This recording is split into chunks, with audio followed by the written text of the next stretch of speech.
네, 은혜로운 찬송 하나님이 크게 영광 받으신 줄로 믿습니다.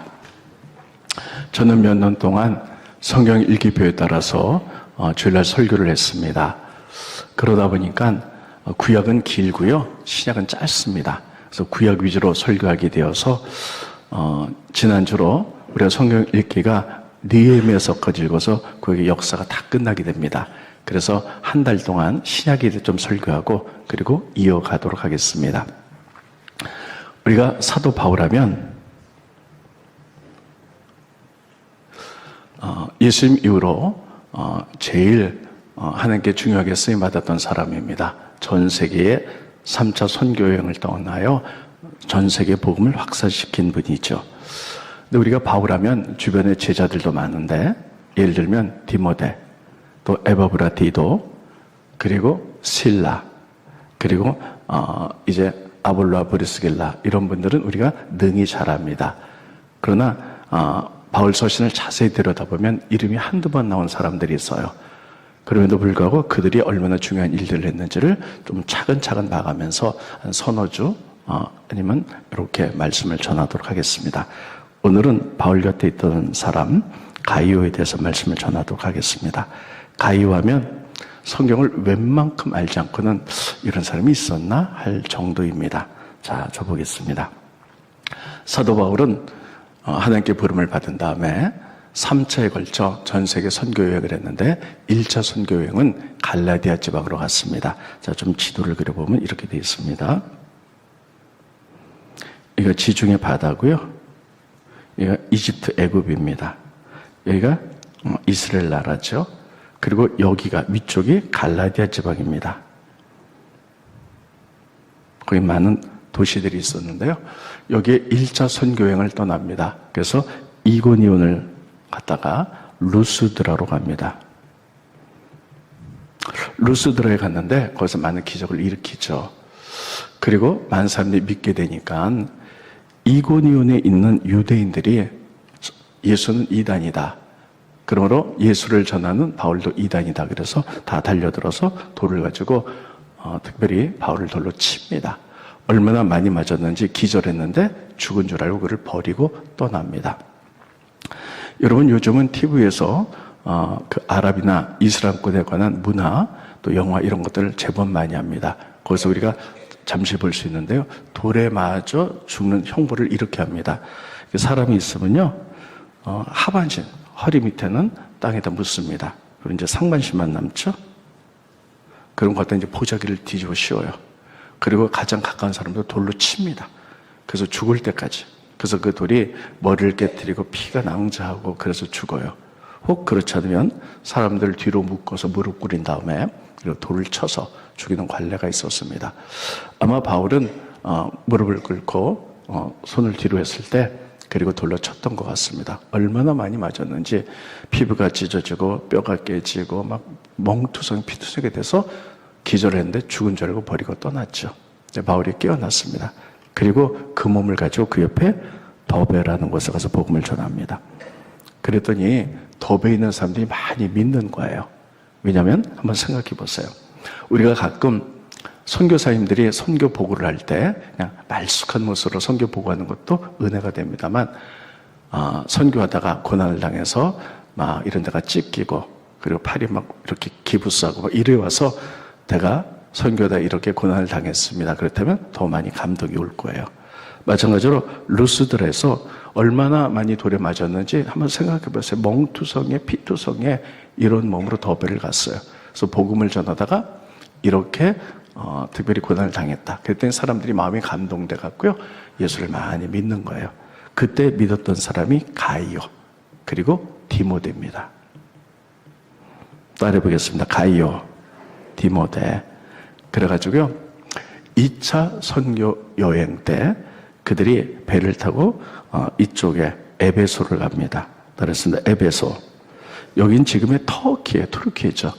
여러분, 나중에 여러분들이 좀 여유가 생기면 성지순례를 이스라엘도 가시지만 터키도 한번 가보시기 바랍니다. 터키는 바울 여정으로서 굉장히 볼 게 많아요. 특별히 에베소 하면 예수님의 어머니 마리아가 거기서 살다가 돌아가셔서 마리아의 무덤도 있고요.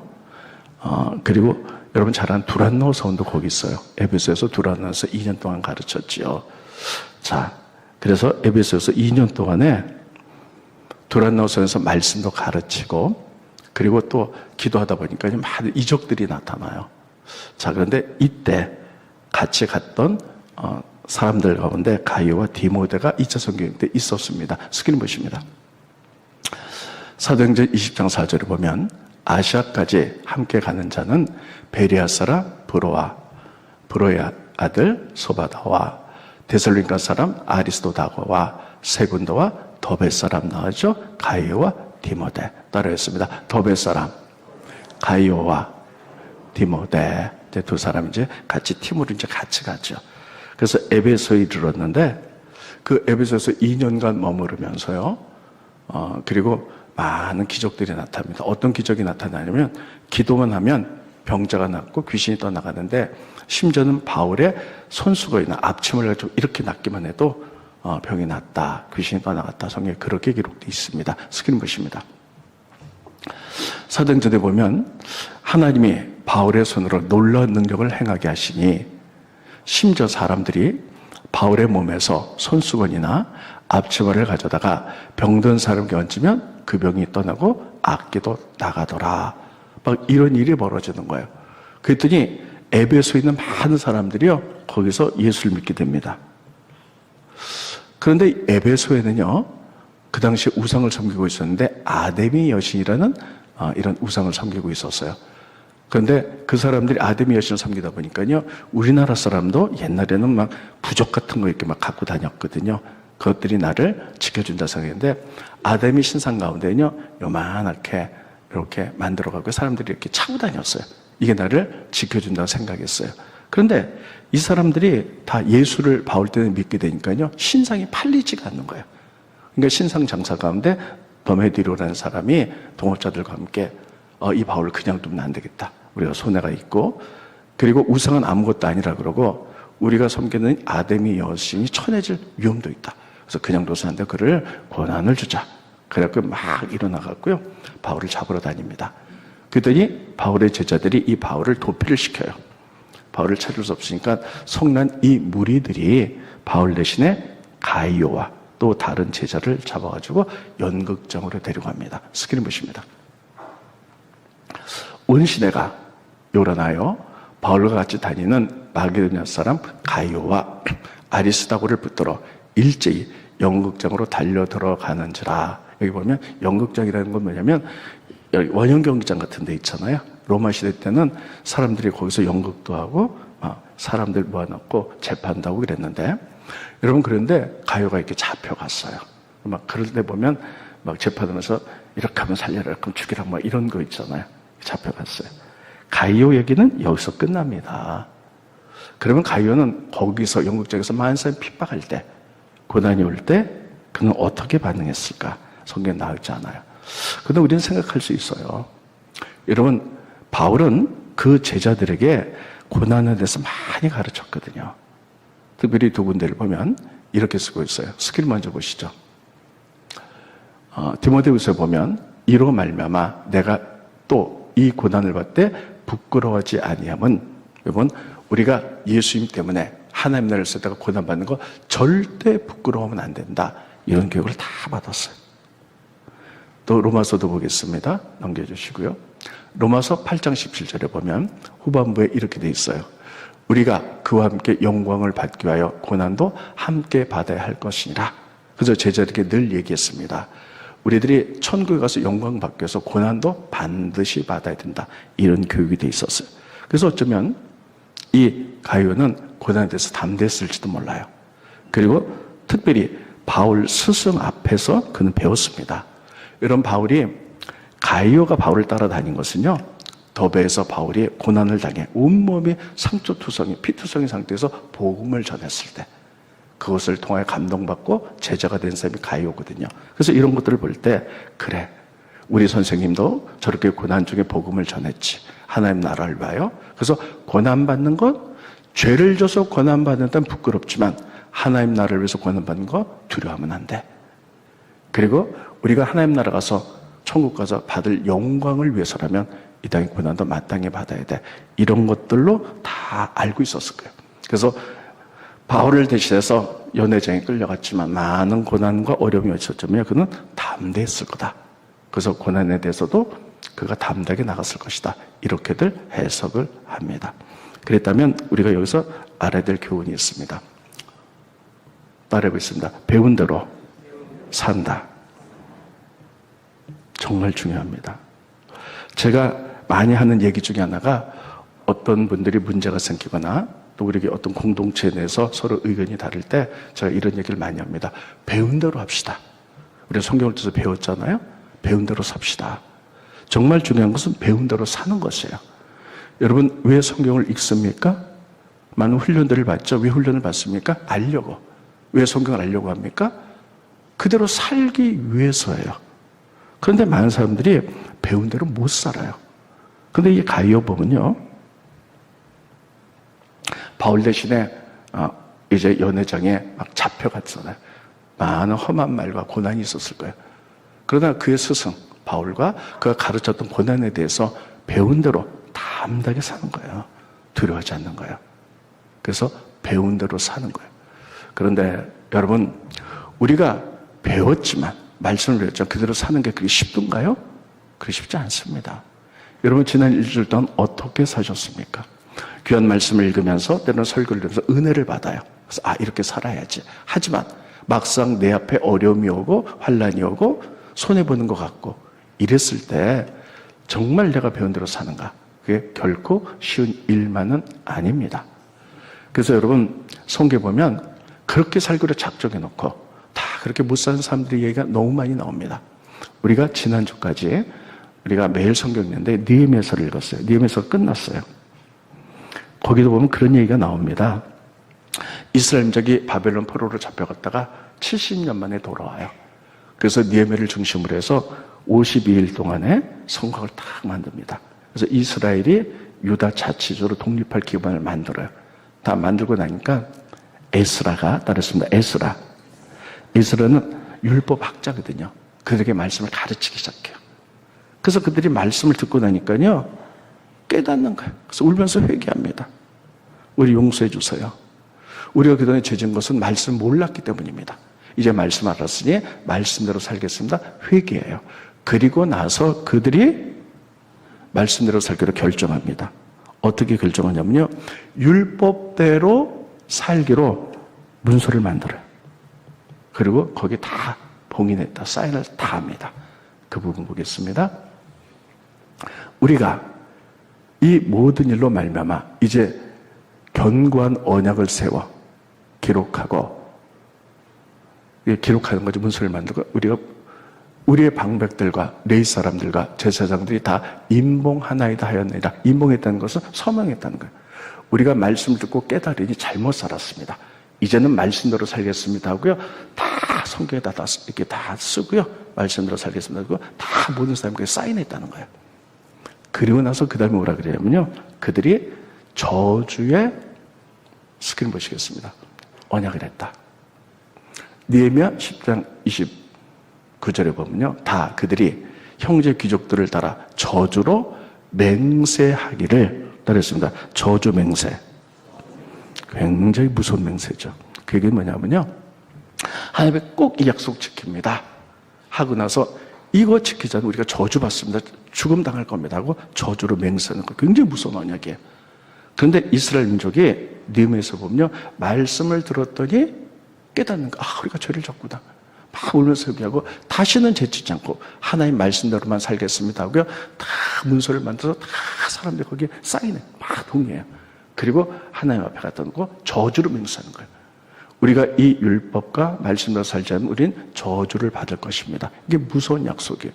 그러면서 그들이 맹세한 가운데 중요한 맹세가 세 가지가 나와요.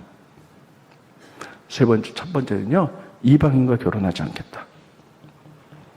왜냐하면 이방인과 결혼하면 영향력을 주는 것이 아니라 영향을 받아서 우상을 섬기기 때문이에요. 두 번째, 10의 1조를 반드시 하겠다. 이렇게 약속해. 세 번째, 안식일을 지키겠다. 하고 이거를 저주로 맹세해버려요. 그들은 말씀을 깨달았을 때 정말 그러고 싶었을 거예요. 막 흥분해가지고 저주를 맹세, 이거 꼭 지켰으면 했을 거예요. 그런데 1년 뒤 어떻게 됐을까요? 그들의 지도자 느헤미야가 바사 제국에 좀 일이 있어서 1년간 갔다가 옵니다. 그 1년 사이에 돌아보니까요, 다 어기는 거예요. 저주를 맹세했는데도 특별히 제사장들이 그 자기 손자들을요, 이방인의 사람들과 결혼을 시켰어요. 그래서 느헤미야가 화가 나서 다 내쫓는 장면이 나옵니다. 스크린 보십니다. 대제사장 엘리야십의 손자 요야다의 아들 하나가 호론 사람 산발랏의 사이가 되었다는 거예요. 산발랏이 여러분 이스라엘 원수 이방 사람이거든요. 근데 그렇게 저주로 맹세해놓고 1년도 못 돼가지고 이렇게 이방인과 결혼시켰어요. 그래서 거기 계속 볼게요. 네. 사이가 되어서 내가 쫓아내요. 나를 떠나게 다 쫓아냈어요. 두 번째, 10의 1조를 다 하지 않았어요. 그래서 어떤 일이 벌어졌나 보겠습니다. 또 내가 또 알아본즉 레위 사람들이 받을 몫을 주지 아니하였으므로, 그 얘기 뭐냐면 그 직무를 행하는 레위 사람과 그 찬양하는 사람들이 각각 자기 밭으로 도망하였기로. 그게 뭐냐면 백성들이 11조를 해야죠. 이 11조를 가지고 레위 사람들이 먹고 살거든요. 그래서 레위 사람들은 기업이 없이 성전에서 봉사하고 가르치는 일 했는데 11조를 안 하니까 여러분 이 사람도 먹고 살 수 없으니까 다 흩어졌어. 다 도망가고요. 예배가 황폐화되고 이런 일들이 벌어졌던 거예요. 세 번째, 안식일도 다 범했어요. 스크린 보십니다. 느헤미야 13장 보면요.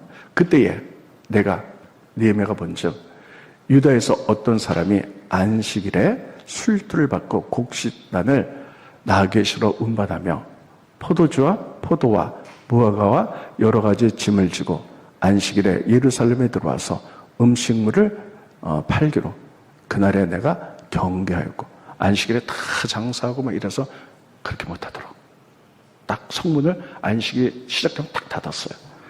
다 어긴 거예요. 그래서 느헤미야가 이걸 보면서 너무 기가 막히고 개혁을 일으키는 겁니다. 그러니까 이거는 뭘 말해주고 있냐면 그들이 정말 하나님 나라를 위하여 그들이 말씀대로 살기로 회개하고 정말 그들이 저주로 맹세하면서 그건 그들의 진심이었을 거예요. 그런데 1년도 못해서 그게 못했다는 거예요. 다 어겼다는 거예요. 우리의 마음 갖고는 되질 않아요. 우리도 마찬가지입니다. 우리가 말씀 읽다 은혜 받고 감동받아서 그렇게 살아야지 결정하지만요, 많은 사람들이 오래 못 가세요. 또 넘어지고 또 약속대로 못 살고 세상적으로 나가고 이런 경우가 많이 있다는 거예요. 왜 그럴까요? 우리에게 죄성이 있기 때문이죠. 그럼 어떻게 해야 될까 하는 거예요. 어떻게 해야지 우리가 배운 대로 살 수 있을까? 저는 두 가지라고 생각합니다. 첫째, 훈련입니다. 둘째, 성령 충만입니다. 훈련 굉장히 중요해요. 저는 이 말씀을 준비해 보면서요, 신천지를 생각해 봅니다. 우리나라 최대의 이단이죠. 신천지 보면요, 코로나 때 하도 세상에서도 핍박해서 전 신천지가 없어질 줄 알았어요. 근데 다시 막 흥황하기 시작합니다. 도대체 왜 그럴까 했더니요, 신천지에는 사람이 한번 들어가면요 6개월 동안에 아무것도 안 하고요 훈련만 시켜요. 말씀만 막 가르쳐요. 그러니까요 여기에 대해서 마음에 다 새기는 거예요. 막 그것이 막 세뇌가 돼갖고요 흔들림이 없는 거예요. 근데 우리 교회에서는 어떡합니까? 새로 등록하면요 예배만 드리잖아요. 예배만 드려서 그냥 뭔 소리인지도 모르고 그냥 들었다가 졸기도 하다가 이렇게 하니까, 여러분 통계가 이런 게 있습니다.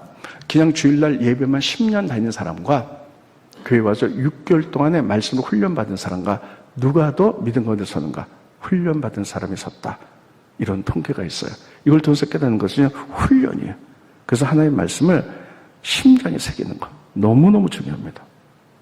모래밭에 뭘 새기면요 금세 없어지지만 돌에다가 탁 새기면요 절대 변하지 않죠.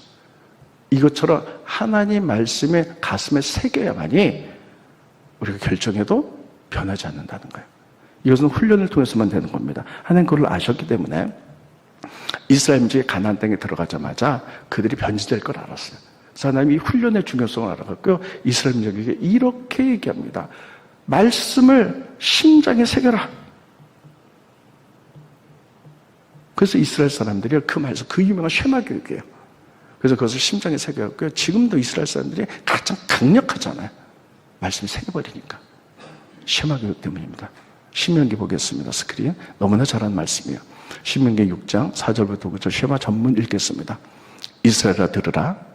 우리 하나님 여호와는 오직 유일한 하나님 외에 다른 신은 없다. 이 신이 너는 마음 다하고 뜻을 다하고 힘을 다해 내 하나님을 사랑하라.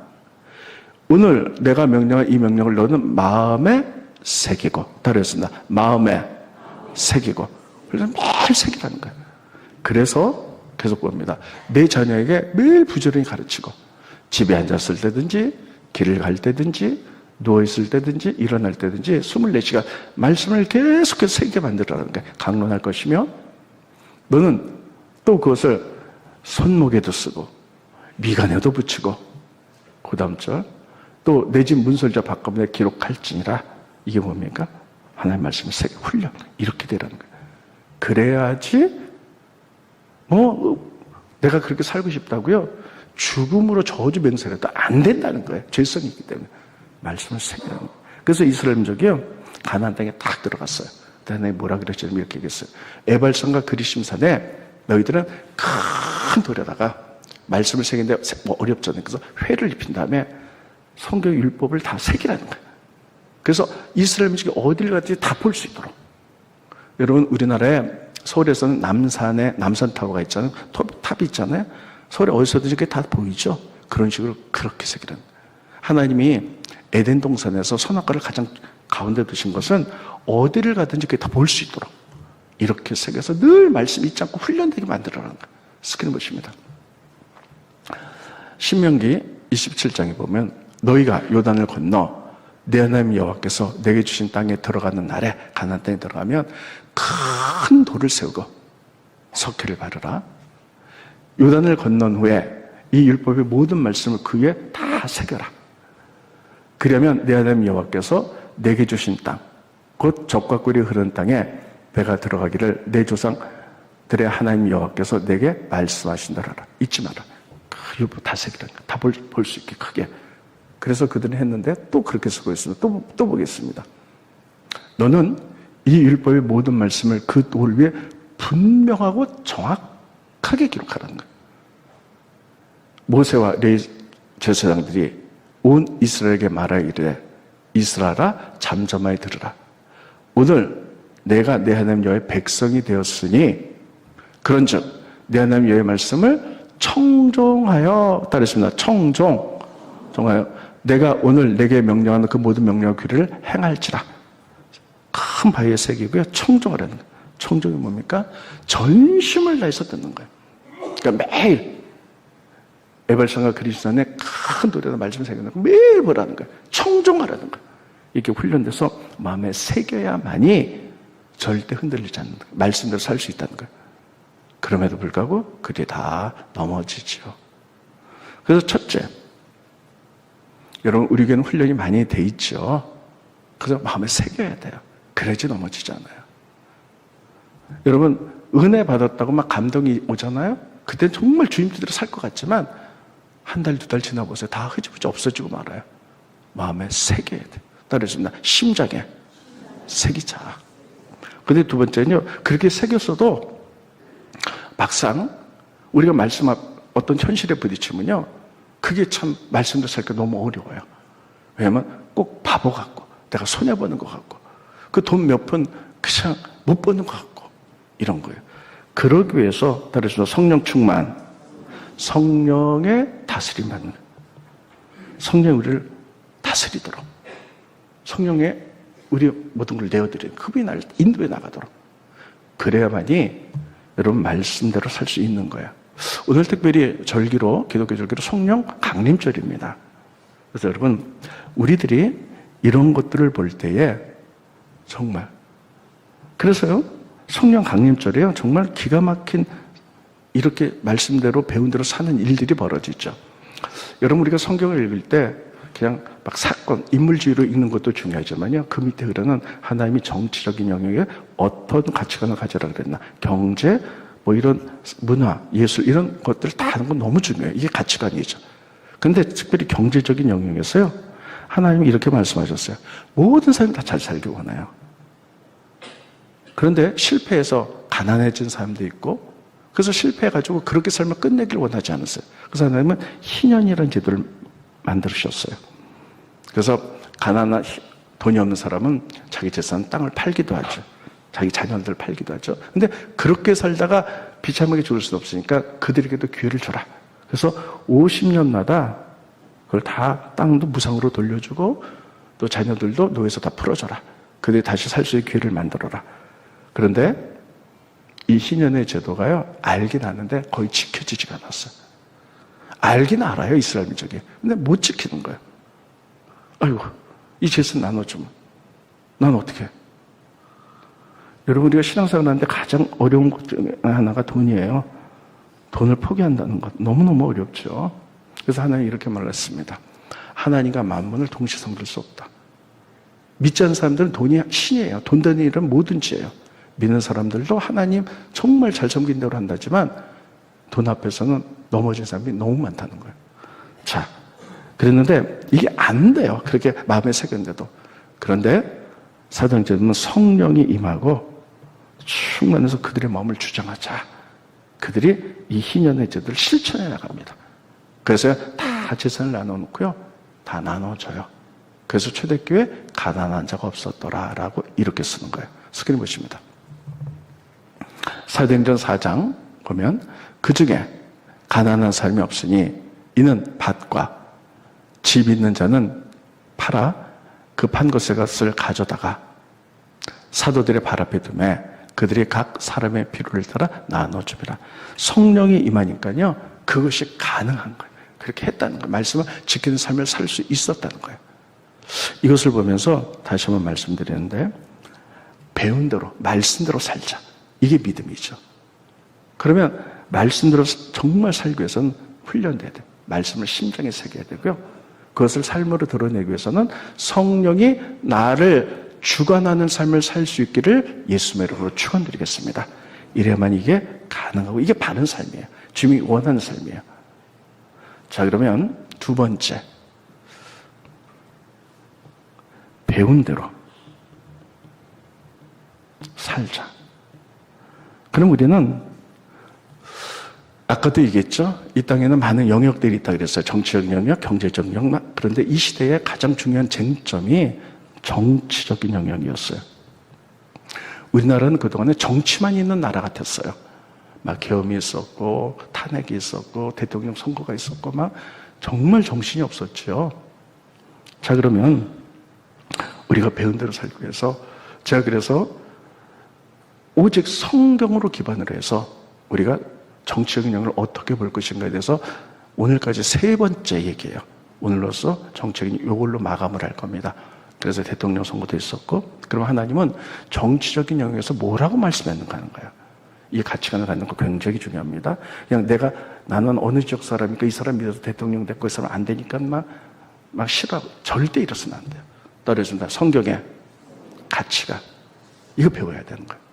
자, 그래서 여러분, 대통령으로 새로운 대통령이 탄생하셨어요.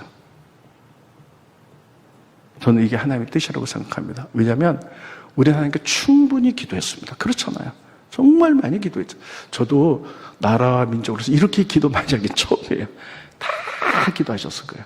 다 기도하고 하나님이 기뻐하는 자가 대통령이 되게 해달라 기도했고 새로운 대통령이 되셨습니다. 그래서 성경 뭐라고 말하고 있냐면요, 이런 권위는 하나님께부터 오는 거다. 스크린 보십니다. 로마서 봅니다. 로마서 13장에 보면 각 사람은 위에 있는 권세들에게 복종하라. 권세는 하나님께도 나지 않음이 없나니 모든 권세는 하나님께 정하신 바라. 모든 권세는 하나님께 왔기 때문에 이 권위 밑에 순종하고 복종하라 이렇게 얘기했어요. 그래서 우리는 충분히 기도했고 하나님이 이 권위는 하나님 주셨기 때문에 우리는 거기 복종해야 되는데 우리는 어떻게 해야 되냐? 따르시는 기도로 돕자. 이분이 정말 정치를 잘할 수 있도록, 정말 민주주의를 이끌어가고 성경적인 기반 위에 이 나라를 세워갈 수 있도록, 세계 열광으로 우리를 이끌어갈 수 있도록 반드시 기도하는 게 크리스천의 의무입니다. 반드시 그렇게 해야 됩니다. 내가 지향하는 사람이 안 됐다고 해서 욕하고 이래서는 안 돼요. 그런데 여기는 문제가 있습니다. 예를 들면 대통령이라 할지라도 순복하고 기도해야 되는데 그분이 법을 위반했다. 그럴 때 우리는 어떻게 해야 되는가? 그리고 또 그분이 자기 권력을 남용했다. 대통령 세대를 훨씬 넘어서 엉뚱한 짓을 했다. 또 기독교 세계관에 맞지 않는 일을 했다. 그때 우리는 어떻게 해야 될까 하는 것들을 성경은 반드시 얘기하고 있어요.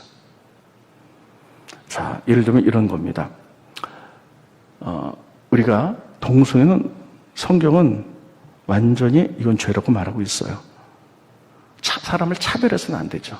근데 이것을 통과시켰다. 이럴 때 우리는 어떻게 해야 될까? 대통령의 권위를 가지고 우리가 그분이 잘하도록 기도해야 되겠지만 성경적인 세계관을 뛰어넘는 데든지 권력을 남용했든지 법을 어겼든지 우리는 어떻게 해야 될까? 이 부분에서 성경은 우리에게 이렇게 말하고 있습니다. 비폭력, 무저항. 따라했습니다. 비폭력. 다시요. 비폭력, 무저항. 이렇게 얘기하고 있어요. 왜냐하면 성경에서도 이런 것들을 예로 들고 있기 때문입니다. 예를 두 가지를 들겠습니다. 첫째, 출애굽기에 보면요, 애굽 왕이 절대 권력을 가졌잖아요.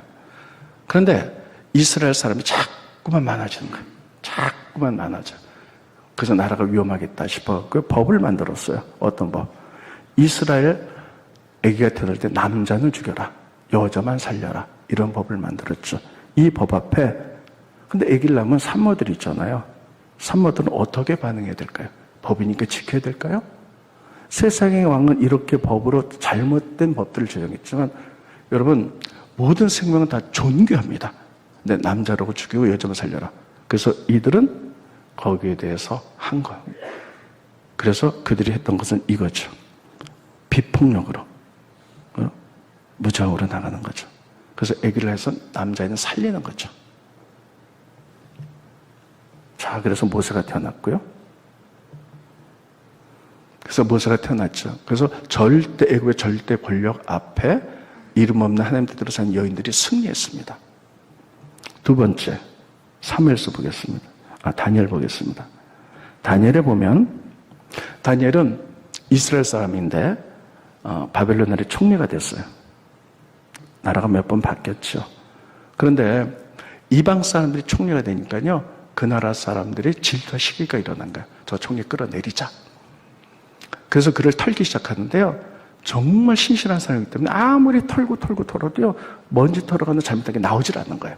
그럼 저를 어떻게 끌어내릴까 하다가 그 하나님 믿는 사람이지, 그가 날마다 예루살렘을 향해 3번 기도하는데 법을 바꾸자. 그래서 왕 앞에 가서 법을 바꿉니다. 왕이요, 앞으로 30일 동안에 왕 외에 다른 신에게 절하는 사람을 사자굴에 집어넣으십시오. 왕이 얼떨결에 법을 만들어요. 그래서 다른 신에게, 왕 외에 다른 신에게 기도하면 사자굴에 떨어진다. 이때 다니엘은 어떻게 했을까요? 여러분들은 어떻게 할까요? 이거는 잘못된 법이죠. 그래서 비폭력으로, 무정으로 나갑니다. 그거 했던 거 보겠습니다. 스크린 보십니다. 이거 3파들 얘기고요. 그 다음 거 넘겨주세요. 다니엘이 이 조서에 왕의 도장이 찍힌 것을 알고도, 이제 법이 된 것을 알고도 자기 집에 돌아가서는 윗방에 올라가 예루살렘으로 향한 창문을 열고 전에 하던 대로 하루 3번씩 무릎을 꿇고 기도하여 그의 하나님께 감사했더라. 알면서도 무릎 꿇고 하나님 기도했다는 거예요. 근데 여기서 중요하게 봐야 될 게 있어요. 뭡니까? 창문을 열고 그렇게 기도했다는 거예요. 보통 사람 같으면 이렇게 했죠. 야, 이거 법에 잡히겠는데 문 닫아! 하고 이렇게 기도했겠죠. 근데 공개적으로 했다는 거예요. 창문을 다 열고 기도하는 모습. 법이 알면서도 이건 잘못된 법이야. 이게 좀 보통 일이 아닙니다. 창문을 열었다는 거예요. 그거 다 보죠. 그래서 그렇게 나가는 거죠. 그랬을 때 바로 걸려가지고 사자굴에 집어넣죠. 그죠? 하나님 기가 막힌 방법으로 그가 구원받는 것을 우리는 성경을 통해서 다 알고 있습니다. 성경이 이렇게 얘기하고 있어요. 그래서 우리들도 반드시 새로운 대통령 하나님이 권위를 주었기 때문에 그분이 잘하도록 기도로 듣고 순종해야 돼요. 근데 그분이 이런 잘못된 법, 권력나며 기독교 세관 뛰어넘은 거 했을 때 비폭력 무저항으로. 왜냐하면 우리는 정의와 공의, 하나님을 믿기 때문입니다. 이것은 세계사에도 나타나고 있어요. 두 가지 얘기만 하고 말씀 정돈합니다.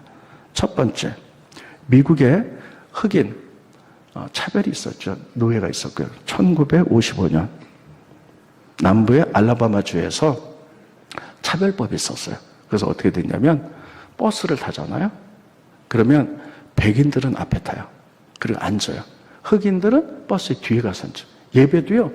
흑인이 드린 예배, 백인이 드린 예배 땅이 따로 있었어요. 흑인이 백인 예배는 못 들어갔어요. 그리고 만약에 백인이 앞자리에 앉았고 흑인이 뒤에 앉았는데 백인이 자리가 없어서 뒷자리로 갔다. 그러면 반드시 흑인이 일어나서 자리를 양보해야 돼요. 근데 1955년 어떤 흑인 여성이 앞자리에 앉았습니다. 그래서 운전사가 뒤로 가라 했는데도 안 갔어요. 그랬더니 이분이 고발을 해서 경찰에 의하여 강제로 끌려 내려갔습니다. 얘가 삽시간에 판지기 시작하면서요. 마틴 루터 킹 목사라고 아시죠? 그분들이 다 일어났어요. 일어나가지고 이런 것은 잘못된 법이다. 그래서 비폭력 무저항으로 나간다. 그래갖고 그들이 스트라이크를 일으켰죠. 그래서 흑인 전체가 버스를 보이콧해서 버스 안 타는 운동을 했어요. 그랬더니 여러분 버스 회사에서 돈벌이가 안 되는 거예요. 그래가지고 그들이 막 난리가 났어요. 그렇게 평화적으로 하다가 막 그들이 막 갖다 돌을 던지고 화염병 던지고 그렇게 안 했어요. 비폭력이었어요. 그렇게 하면서 여러분 그게 철폐돼서 나중에 이제 그런 것들을 기점으로 해갖고 흑인 노예가 폐지된 것을 알 수가 있죠. 그래서 마틴 킹 루터 목사는 이렇게 얘기했어요. I have dream. 나는 꿈이 있습니다. 이렇게 넓은 평원에 백인이든 흑인이든 같이 아이들을 손잡고 뛰어노는 이런 세상을 꿈꿉니다. 이렇게 얘기했죠. 여러분 바로 잘못된 법, 사람을 차별하는 법에 대해서 그들은 저항했어요. 평화로운 방법을 비폭력으로. 또 하나 인도 얘기하고 마칠게요. 그리고 전도할게요. 사티아그라하요. 한번 따라해 볼까요? 사티아그라하. 다시요. 사티아그라하. 이건 힌두어예요. 이건 정의의 법 이런 뜻인데요. 이것도 마찬가지예요. 인도가 영국의 제국의 지배를 받았죠. 그래가지고 굉장히 다 착취 갔잖아요. 근데 여러분 다 착취 갔는데 또 세금을 걷기 위해서 소금세를 만들었어요. 여러분 이 역사 시간에 다 배웠을 거예요. 사람이 소금 안 먹고 못 살잖아요. 그 흔한 소금에 막 세금을 매겼어요. 그러니까 살 수가 없는 거예요. 이건 너무 지독한 법이죠. 그래서 그들이 비폭력으로 나가기 시작합니다. 그래서 그들이 간디를 중심으로 해서 240km를 걸어요. 그래서 바닷가에서 자기네가 염전을 만들어서 질이 떨어진 소금이랑 그것을 가지고 나누면서 살아갑니다. 근데 영국 제국에서 정부에서요 세금이 거치지 않으니까요 이거를 방해하기 위해서요 곤봉을 때리면서 그걸 저지했는데 인도 사람들이 비폭력으로 나갔어요. 때리면요 피 흘리면서 그냥 쓰러져 대항하지 않았어요. 막 그렇게 하니까요 양심 있는 영국의 관리들이 거기에 대해서 양심의 갈등을 느끼는 거예요. 그래서 그들이 회의를 하면서 그들이 이 법을 철폐를 합니다. 그래서 그때 그 이야기를 이렇게 쓰고 있습니다. 영국 제국주의 권력을 도덕적으로 인도 사람이 압도했다. 이렇게 쓰고 있고요. 그것은 사람의 양심을 흔들고 사람의 양심에 따라서 영국 사람들의 내부 분열이 일어나서 스스로 그 법을 철폐하도록 만들었다. 이렇게 얘기합니다. 이게 하나님의 정의고요. 공의고 하나님의 성경을 여러 군데 통해서요. 정치인에게 이렇게 말씀하고 계십니다. 그 모세 시대 때 잘못된 법으로서 남자를 죽여라. 그때 산모들 이야기 다니엘의 잘못된 법 하나님께 기도하면 죽인다. 그때 공개적으로 문을 열어놓고 기도했던 모습들을 통해서. 그러나 공의 정의 하나님이 승리하게 하셨습니다. 저는 이제 대통령 선거도 끝나고 우리나라가 이렇게 잘 될 줄로 믿습니다. 그래서 여러분, 저는 성경의 원칙만 말씀드리는 거고요. 정책은 오늘까지만 하고 안 할 겁니다. 자, 이것을 통해서 결론을 짓도록 하겠습니다. 첫째, 배운 대로 산다. 그랬습니다. 배운 대로 살자. 배운 대로 사실 수 있겠습니까? 좀 크게 아멘 좀 하세요. 배운 대로 사시겠습니까? 네. 선거대 아멘. 이거 배운 대로 사시겠습니까? 3층 배운 대로 사시겠습니까? 좀 크게 아멘 하세요. 배운 대로 사시겠습니까? 네. 아멘이에요. 저도 아멘입니다. 그럼 배운 대로 살기 위해서. 근데요, 감동받았고, 성경 읽고 한번 감동받았다고 배운 대로 살아야지. 막 사인하고 막 맹세해야 돼요. 안 돼요. 죄성이기 때문에. 그래서 첫째, 훈련. 심장에 새기자. 두 번째, 성령의 지배를 받자. 정적인 영역만 말씀드렸는데요. 그게 이 시대의 뜨거운 감자기 때문에 말씀드린 거고요. 정치, 경제 모든 분야에서 이렇게 살아서 우리가 정말 배운 대로 말씀대로 삶을 살아내는 여러분과 제가 되시기를 예수님의 이름으로 축원드리겠습니다. 기도하겠습니다. 고마우신 주님, 은혜를 감사함을 드립니다. 오늘 바울 곁에 사람 가이오에 대해서 고난과 어려움이 왔지만 배운 대로 살았던 것을 봅니다. 우리들도 정말 하나님 말고 진리인 성경 말씀을 배운 대로 살 수 있도록 도와주시옵소서. 죄성이 있기 때문에 그렇게 못 사는 것을 용서하시고 말씀을 늘 묵상해서 심장에 새기게 도와주시고 그것을 삶으로 나타내기 위하여 성령께서 우리 삶에 인도하여 주시옵소서. 그래서 우리 모두 거룩한 그리스도인이 되게 도와주시고 또 아버지, 이 나라가 다시 한번 민주주의와 하나님 말씀의 가치관에 서서 세계 열강 가운데 뛰어난 나라가 되어갈 수 있도록 축복하여 주시옵소서. 그렇게 해주시는 게 감사함을 드리며 예수님의 이름으로 기도합니다. 아멘.